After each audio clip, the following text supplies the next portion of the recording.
गाजियाबाद धर्मांतरण मामले में अब तक कुल 3 आरोपियों की गिरफ्तारी हो चुकी है और पुलिस के शुरुआती इन्वेस्टिगेशन में साफ हुआ है कि अब तक 7 लोगों का धर्म परिवर्तन करवाया जा चुका है। हालांकि पुलिस समय रहते आरोपी की गिरफ्तारी नहीं करती थी और भी लड़कियां जो थी आरोपियों के टारगेट पर थी। इसी विषय पर मेरे साथ बातचीत करने के लिए डीसीपी गाजियाबाद विवेक यादव हैं। सर, किस तरीके की जाँच की जा रही है और कहाँ तक अभी इन्वेस्टिगेशन जो है पुलिस की? देखिए, अभी हमारा इन्वेस्टिगेशन इनके कॉल डिटेल रिकॉर्ड्स, इसके मोबाइल, जो भी अभी गिरफ्तार हुए हैं, इनके मोबाइल से जो भी सूचनाएं प्राप्त हुई हैं, इनकी गहनता से छानबीन की जा रही है। जैसे कि इस लड़के के जो राहिल है, इसके जब कॉल डिटेल रिकॉर्ड्स इत्यादि को चेक किया गया तो इसमें कई सारी ऐसी कॉल्स हैं जो काफ़ी लड़कियों से बातचीत करना पाया गया है। तो इन पहलुओं पे अब आगे छानबीन की जा रही है, इनसे वार्ता की जाएगी, इनसे पूछताछ किया जाएगा कि जो इनके बीच में बातचीत होती थी तो क्या उसमें कोई ऐसा रिलीजियस कन्वर्जन का एंगल अभी तक आया था या ऐसा कोई बिंदु सामने निकल के आ रहा है। इसके अलावा जो इनके अकाउंट डिटेल्स हमें प्राप्त हुए हैं, उनकी पूरी जानकारी प्राप्त करने के लिए आगे प्रेषित किया जा चुका है और जैसे ही डिटेल्स आएंगी फिर उन बिंदुओं पे फिर आगे इन्वेस्टिगेशन की जाएगी। और सर, 17 से 18 लगभग लड़कियां जो इसकी और टारगेट पे थी, उनको किस तरीके से मोटिवेट करता था जिससे वो आकर्षित हुई? देखिए, अभी जैसे मैंने बताया कि इनिशियल इसके कॉल से ये पता चला है कि इन 18-19 युवतियों से इसकी बात होती थी। अब ये इनसे अभी पूछताछ की जा रही है, इनसे वार्ता की जा रही है कि क्या इसका मोटिव था या क्या इस तरह का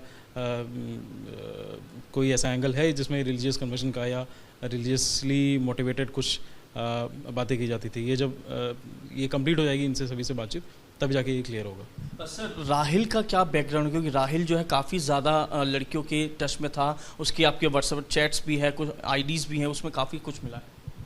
देखिए, राहिल जो है इसने ओपन लर्निंग से बीए की पढ़ाई स्टार्ट करी थी, बीच में इसने ड्रॉप कर दिया है।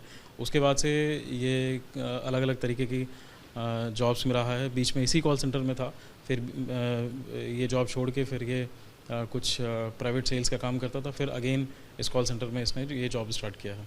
अच्छा, कॉल सेंटर की नौकरी में काम करता था और कहीं ना कहीं सोर्सेज ये बता रहे कि इसके बाद 1.5 से 2 लाख रुपए की बाइक थी। किस तरीके से इतनी महंगी बाइकें खरीदता था? क्या कोई विदेशी कनेक्शन भी है? डेफिनेटली ये इन्वेस्टिगेशन का इशू है कि इसके पास करीब मतलब 2 ऐसी बाइक्स हैं जो इनकी कीमत 1.5 लाख से ऊपर होगी। दोनों की कीमत अलग अलग।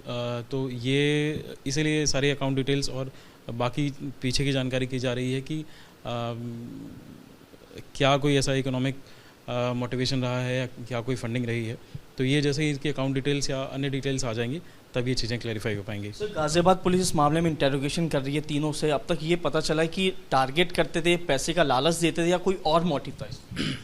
देखिए, इसमें मोस्टली रिलीजियसली मोटिवेटेड होके जो भी इनके टारगेट होते थे उनको इस कन्वर्जन के साइकिल में लाया जाता था।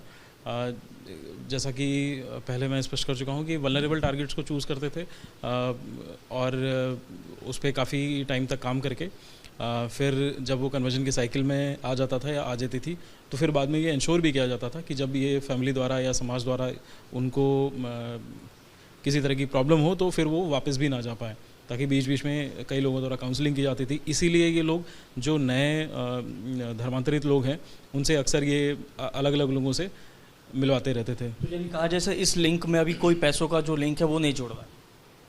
अभी इसके अगर पीछे की कोई फंडिंग है तो इस बारे में जब इनके बैंक डिटेल्स की जानकारी आ जाएगी तब इसके बारे में कुछ स्पष्ट किया जा सकेगा। सर, आखिरी सवाल, क्या इस पूरे मामले में भी और भी गिरफ्तारी हो सकती है? डेफिनेटली ये इन्वेस्टिगेशन अभी प्रारंभ हुआ है।